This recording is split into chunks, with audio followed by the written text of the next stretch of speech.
దేవుని నామంలో అందరికీ వందనాలు.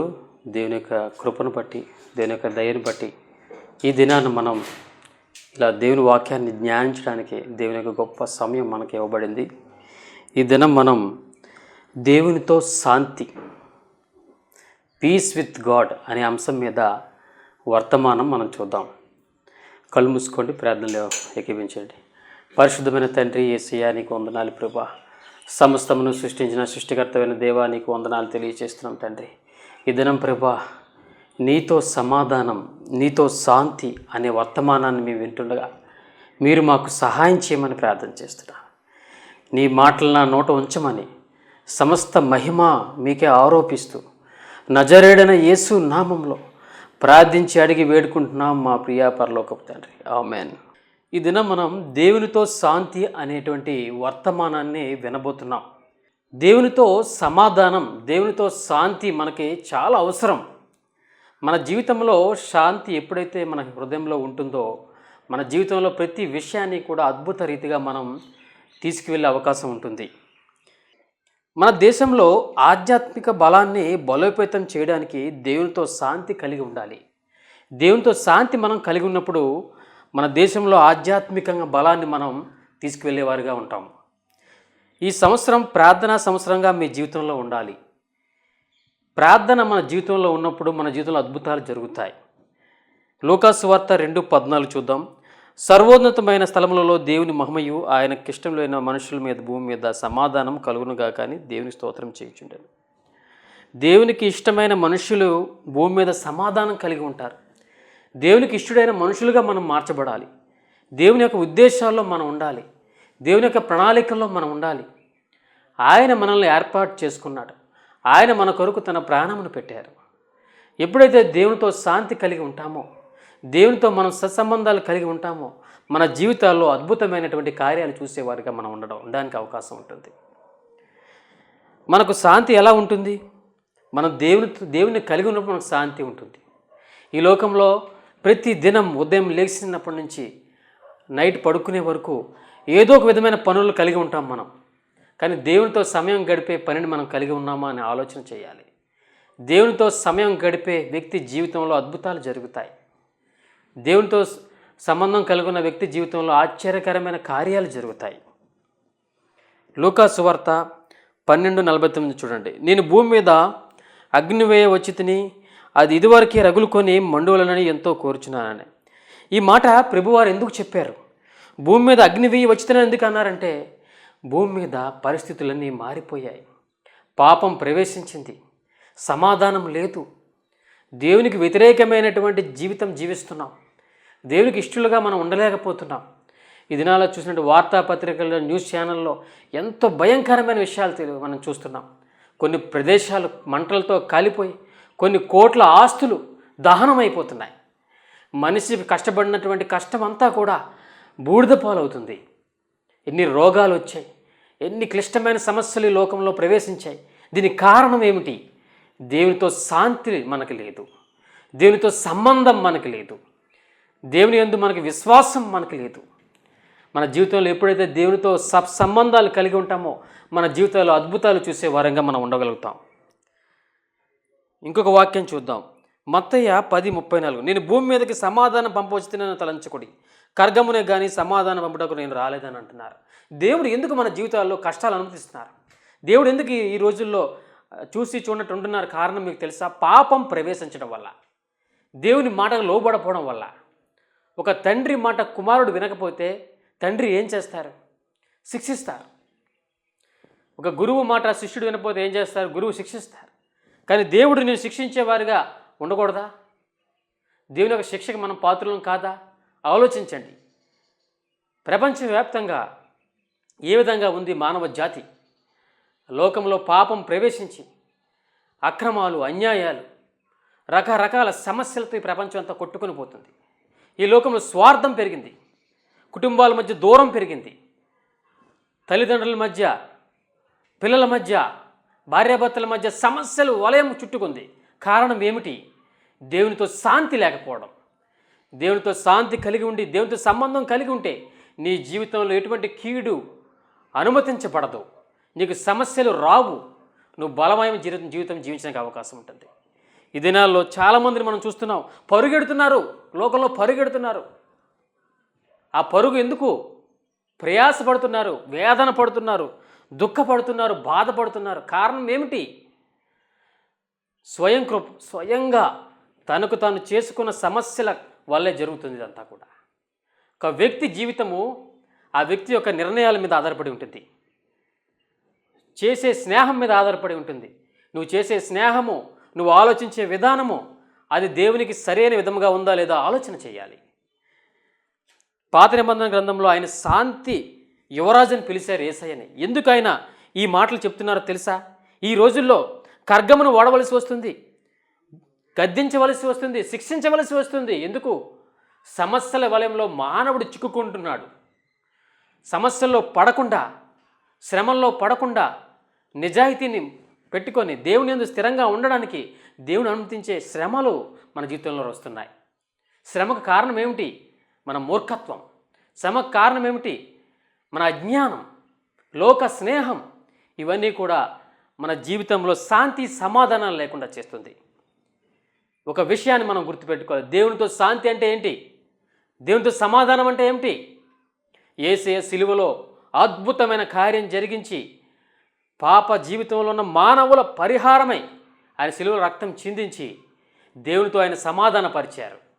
ఒక చేత్తో దేవుని హస్తాన్ని పట్టుకొని, ఒక చేత్తో మన హస్తాన్ని పట్టుకొని, రెండు హస్తాలను కలిపి దేవునితో మనకి సంధిని చేశారు, సంబంధాన్ని కలుగు చేశారు, శాంతిని దయచేశారు. మనం దాన్ని కాపాడుకుంటున్నామా అనేది ఆలోచన చేయాలి. దేవుడు చేసిన అద్భుతమైన కార్యాలను మనం జ్ఞాపకం చేసుకుంటున్నాం, మనం ఆలోచన చేయాలి. దేవుని యొక్క కృప ఎంతో గొప్పదో ఆలోచన చేయాలి. ఈ తరాన్ని హింసించబడిన తరం అని పిలుస్తున్నారు. ఎందుకంటే ఇది విప్లవ యుగం. హింసించబడిన తరంగా మార్చబడింది. సమాధానం లేదు, సంతోషం లేదు, విచ్చలవిడి జీవితం. దేవుణ్ణి నమ్ముకున్నాం అన్న మాటే, కానీ దేవుళ్ళలో జీవిస్తున్నామా అనేది ఆలోచన చేయాలి. యవనస్తులు, పెద్దవారు అందరూ కూడా ఆలోచన చేయాల్సిన ఉంది. మనం ఎటువంటి జీవితంలో జీవిస్తున్నాం? ఒక మనిషి తన శక్తికి మించినటువంటి సమాధానకరమైన జీవితాన్ని పొందడానికి తన బలం సరిపోదు. ఎన్ని కలిగి ఉన్నా, నువ్వెన్ని సమకూర్చుకున్నా నీ హృదయంలో శాంతిని నువ్వు సమకూర్చుకోలేవు, సమాధానాన్ని నువ్వు సమకూర్చుకోలేవు, ఆనందాన్ని నువ్వు సమకూర్చుకోలేవు. నీకు శాంతి, సమాధానం, ఆనందం, సంతోషం కావాలంటే అది నువ్వు డబ్బుతో కొనలేవు, నీ యొక్క క్రియల వల్ల కొనలేవు. కేవలం నువ్వు దేవుని యందు విశ్వాసం ఉంచడం వల్ల, సిలువ యొద్ద యేసయ్య ద్వారా నువ్వు దేవునితో సత్సంబంధాలు కలిగి ఉండటం వల్ల నువ్వు అద్భుతమైన ఆశీర్వాదాలు పొందుకునే వారిగా ఉంటావు. ప్రపంచవ్యాప్తంగా విప్లవాలు, రాజకీయ విప్లవాలు ఎందుకు జరుగుతున్నాయి మీకు తెలుసా? ప్రపంచ విషయంలో సంక్షోభం ఎందుకు ఉందో మీకు తెలుసా? పాపం విస్తరించడం వల్ల, స్వార్థం విస్తరించడం వల్ల. మనకు జీవితాల్లో, వ్యక్తిగత జీవితంలో దేవుని యందు మనం కట్టకబడపడం వల్ల. మీలో ఒక్కరు 100 మందితో సమానమని, 1000 మందితో సమాధానమని బైబిల్లో చెప్పబడింది. ఎందుకు అంతమందితో సమానమని చెప్పబడ్డారు మీకు తెలుసా? మనలో ఉన్న సమాధానం, మనలో ఉన్న శాంతి, మనలో ఉన్న క్రీస్తు అనేకులకి వెలుగుగా మనం చూపించగలం. కాబట్టి మనం దేవుని కొరకు కరెక్ట్గా జీవించినట్లయితే మనం అనేక మందికి మాదిరికరంగా ఉంటాం. ఈ రోజుల్లో యవ్వనస్తులు వివాహ విషయంలో సరైనటువంటి వివాహ భాగస్వామిని ఎంచుకునే విషయంలో పొరపడుతున్నారు, ప్రేమల్లో పడుతున్నారు. వాట్సాప్లు, ఫోన్ కాల్స్లో, ప్రేమలో చాలా విచ్చలవిడి జీవితం జీవించి శరీరాన్ని పాడు చేసుకొని, తన యొక్క సమయాన్ని వ్యర్థపరుచుకొని చివరికి నిరుత్సాహతలో ఆత్మహత్యలు చేసుకునే వారుగా ఉన్నారు. కారణం ఏమిటి? దేవునితో సంబంధం లేదు, వాళ్ళకి దేవుడు అవసరం లేదు, దేవుని వాక్యం అవసరం లేదు, దేవునితో ముందుకెళ్ళాలని అవసరం కూడా లేదు వాళ్ళకి. ప్రేమలు, చాటింగ్లు, గర్ల్ ఫ్రెండ్లు, ఇలాంటి విచ్చలవిడితనంతో తన జీవితాన్ని, తన యవ్వన శక్తిని నాశనం చేసుకుంటున్నారు. బైబిల్లో ఉంది, యవ్వనస్తుల యొక్క శక్తి చాలా బలమైందని. వాళ్ళు దేవుని కొరకు నిలబడితే ఎన్నో అద్భుతమైన కార్యాలు చేస్తారు, గొప్ప కుటుంబాన్ని నిర్మిస్తారు, కుటుంబంలో సమస్యలను తీర్చివేయగలుగుతారు. కానీ దినాల్లో ఎలా ఉంది? వ్యక్తిగత జీవితంలో ఎన్నో రకాలైనటువంటి భయంకరమైనటువంటి పాపంలో పడిపోతూ దేవుని యొక్క ఆశీర్వాదానికి దూరం అయిపోతూ ఉన్నాం. రోమాపత్రిక 5:1 చూద్దాం. కాబట్టి విశ్వాసం మూలంగా మనం నీతిమంతులుగా తీర్చబడి మనం ప్రభువైన యేసుక్రీస్తు ద్వారా దేవునితో సమాధానం కలిగి ఉందమని ఉంది. విశ్వాసం లేకుండా నువ్వు దేవునికి ఇష్టడుగా ఉండలేవు, నీతిమంతుడిగా ఉండలేవు, ఆశీర్వాదం పొందలేవు, దేవునితో సమాధానం నువ్వు పొందలేవు, నీ జీవితంలో అద్భుతమైన జీవితాన్ని నువ్వు జీవించలేవు. విశ్వాసం కలిగి ఉండాలి. నువ్వు దేని మీద విశ్వాసం కలిగి ఉన్నావు? నీ సొంత ఆలోచనల మీద విశ్వాసం కలిగి ఉన్నావా? నీ సొంత బుద్ధి మీద విశ్వాసం కలిగి ఉన్నావా? నువ్వు కలిగి ఉన్న విశ్వాసం ఏ విధంగా ఉంది ఆలోచన చేయి. ఈ దినాన దేవుడు మనతో చెప్తున్నాడు, నా యందు విశ్వాసం ఉంచు, నీ జీవితంలో నేను అద్భుతమైన కార్యాలు జరిగిస్తానని ప్రభు అంటున్నారు. ఆయన యందు విశ్వాసం మనం ఉంచాలి. దేవునిలో ముందుకెళ్తున్నప్పుడే మన జీవితంలో అద్భుతమైన కార్యములు జరుగుతాయి. మన జీవితం మార్చబడుతుంది. ప్రభు అంటున్నారు, నువ్వు పాపివి, నువ్వు నా చట్టాలను ఉల్లంఘించావు, నువ్వు నాకు వ్యతిరేకంగా తిరుగుబాటు చేస్తున్నావు. నీకు కావలసింది ఏంటి? సయోధ్య నీకు కావాలి. దేవునితో సయోధ్య కావాలి. దేవునితో సంబంధం నీకు మెరుగుపరచబడాలంటే ఏం చేయాలి? యేసుక్రీస్తు శిలువ ద్వారా, ఆయన శిలువ ద్వారా నిన్ను దేవుణ్ణి సంధి కుదిర్చారు, సయోధ్యపరిచారు. ఆయన కృపను మనం జ్ఞాపకం చేసుకోవాలి.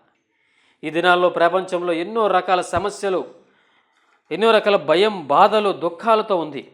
అవన్నీ నీ హృదయంలో ప్రవేశించనివ్వకు. నువ్వు స్థిరంగా ఉండు, దృఢంగా ఉండు, దేవుడి కొరకు జీవించు.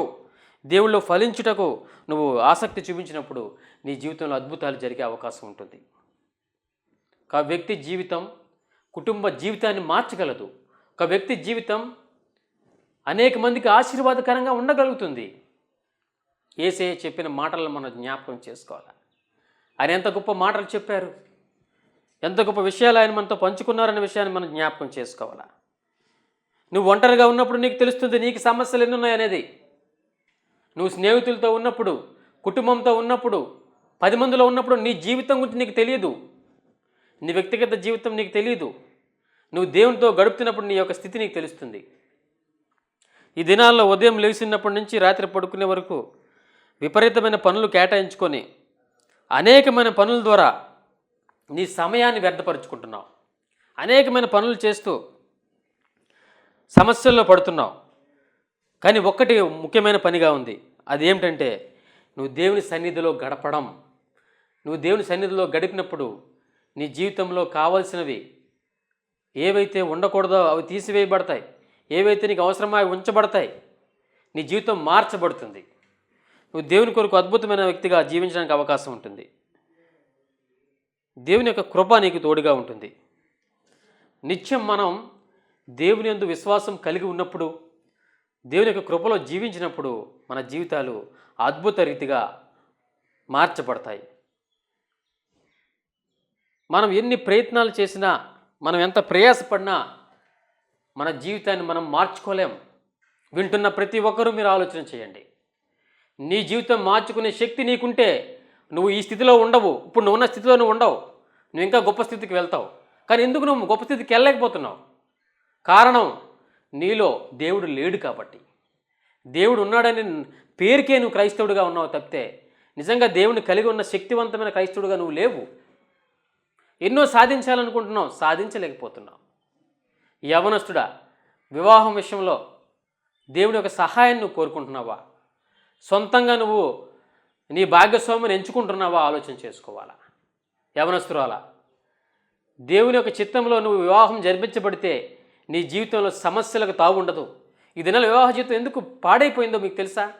సొంత నిర్ణయాలు, సొంత ఆలోచనలు, దేవుడి భాగస్వాముల మధ్య దేవుని యొక్క కృప లేకపోవడం, దేవునిలో గడపపోవడం, ప్రార్థన లేకపోవడం, కుటుంబ ప్రార్థన లేకపోవడం, కుటుంబాలు విచ్ఛిన్నం అయిపోయాయి.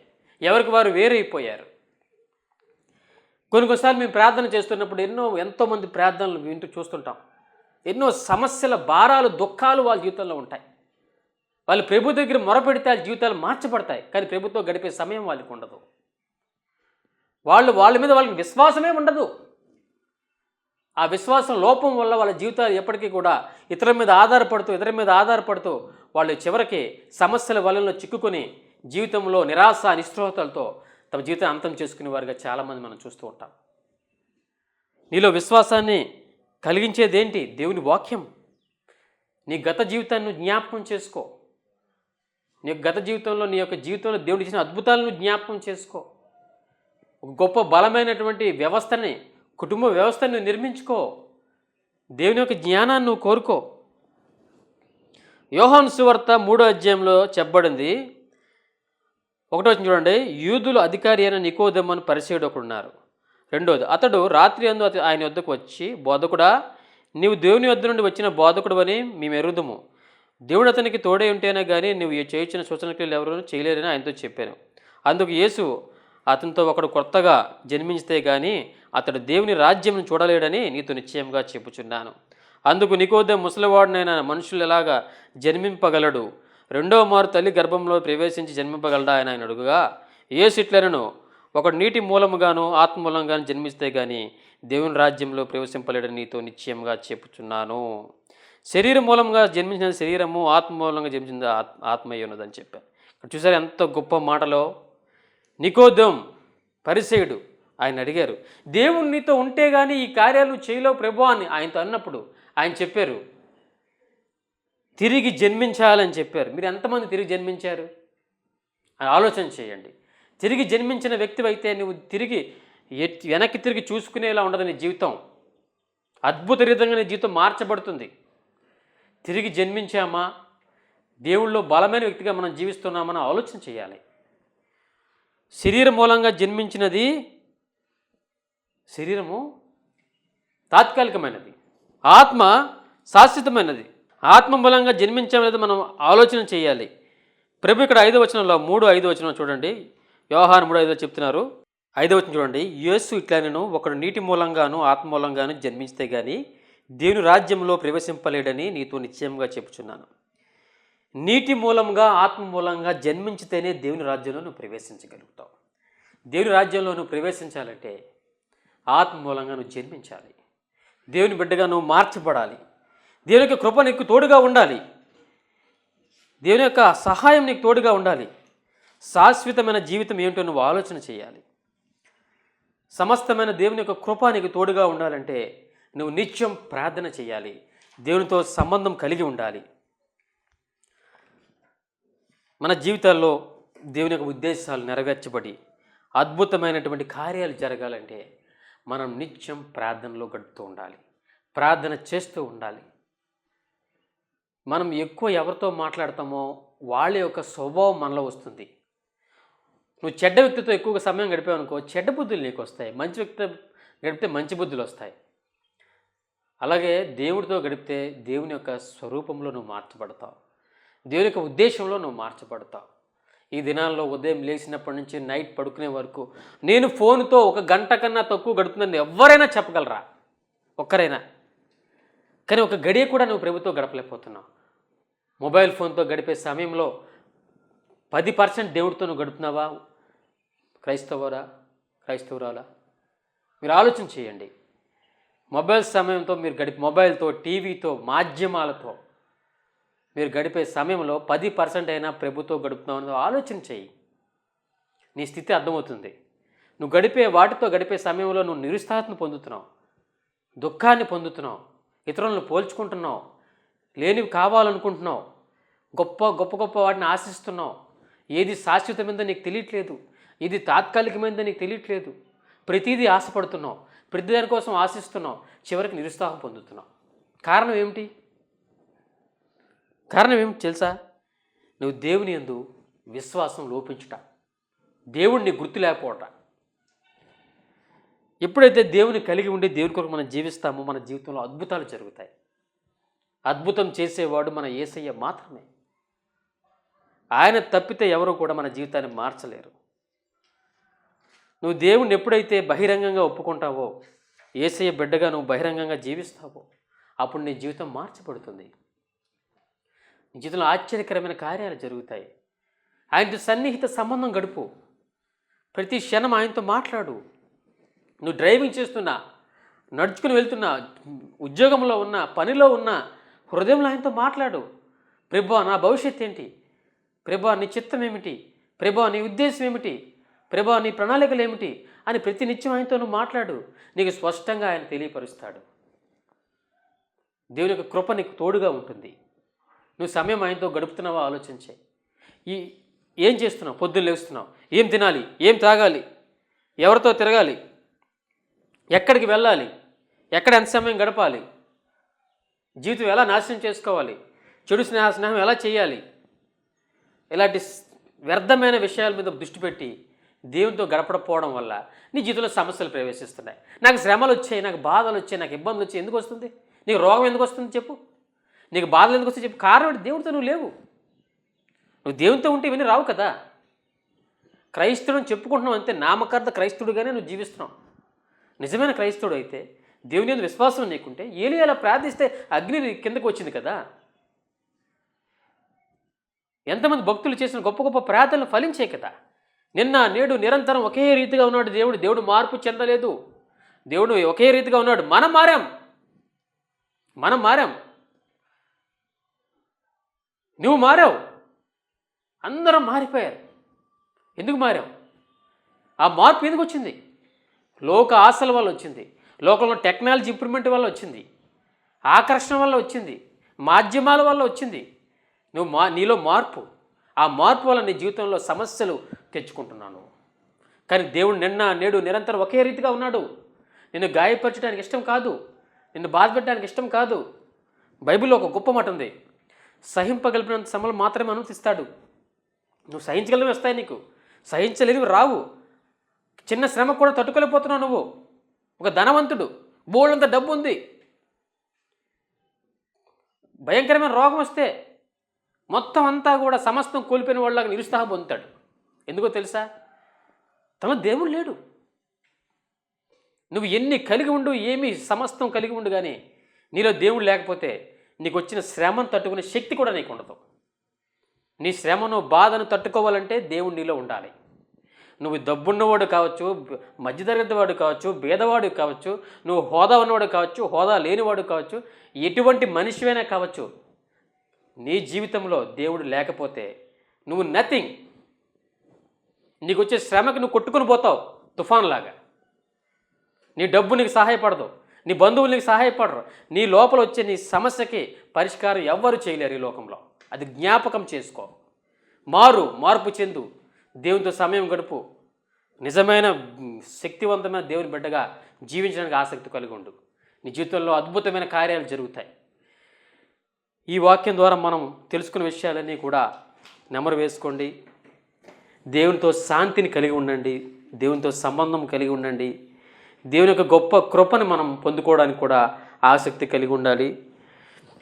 ఈ దినాన ఈ వర్తమానం ద్వారా మీలో ఎంతమందితో దేవుడు మాట్లాడాడో వాళ్ళందరూ కూడా మీరు పరీక్ష చేసుకొని మీరు కూడా దేవునితో సంబంధానికి కావలసినటువంటి ప్రార్థన సమయాన్ని కేటాయించుకోండి. ప్రార్థన వంతెనను నిర్మించుకోండి. ఆ వంతెన మీద ప్రార్థనను దేవునికి నిరంతరం చేస్తూ మీ విశ్వాసాన్ని బలోపేతం చేసుకుంటూ ఈ క్షణం నుంచే, ప్రభువా నన్ను మార్చుము తండ్రి, నాలో కార్యం చెయ్యము ప్రభువా, నేను నీ కొరకు బలంగా జీవిస్తాను తండ్రి అని ఒక బలమైన తీర్మానంతో, మనం ఒక గొప్ప ప్రణాళికతో మన జీవితాల్లో గొప్ప కార్యాలు చూడాలన్నా ప్రభు మనకు సహాయం చేస్తారు. మీరు ప్రతిరోజు కూడా దేవుని సన్నిధిలో గడపడానికి ప్రయత్నం చేయండి. ఈ టీవీ వర్తమానం ద్వారా మీతో మాట్లాడడానికి బ్లెస్సింగ్ టీవీ వారు ఇచ్చినటువంటి ఈ యొక్క సమయాన్ని బట్టి కూడా నేను ఎంతగానో దేవుని వందనాలు తెలియజేస్తున్నాను.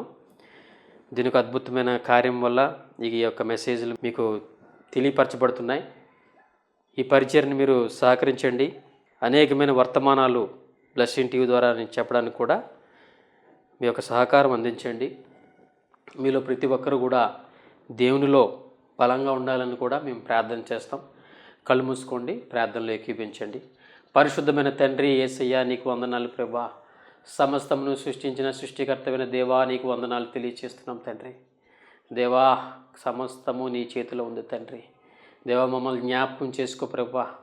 ఇక్కడ ప్రతి బిడ్డని మీరు జ్ఞాపకం చేసుకోండి. టెలివిజన్లో చూస్తున్న ప్రతి బిడ్డని మీరు జ్ఞాపకం చేసుకోండి. వాళ్ళ జీవితంలో అద్భుతాలు చేయండి ప్రభా. ఆశ్చర్యకరమైన కార్యాలు చేయండి. నీతో గడిపే సమయాన్ని పెంచండి ప్రభా. ప్రార్థనా జీవితం ప్రతి ఒక్కరికి దయచేయండి ప్రభా.